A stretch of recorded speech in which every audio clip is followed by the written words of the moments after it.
காடு நாடாகுமப்பா கண்டகனா பலிக்குதப்பா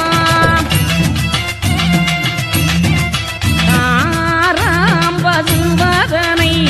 கங்கை கரையில் கொல்ல கண்டேனப்பா இணையுடன் கொண்ட பெண்ணை பேராக வித்திடுவார் நாள்தோறும் உலகத்திலே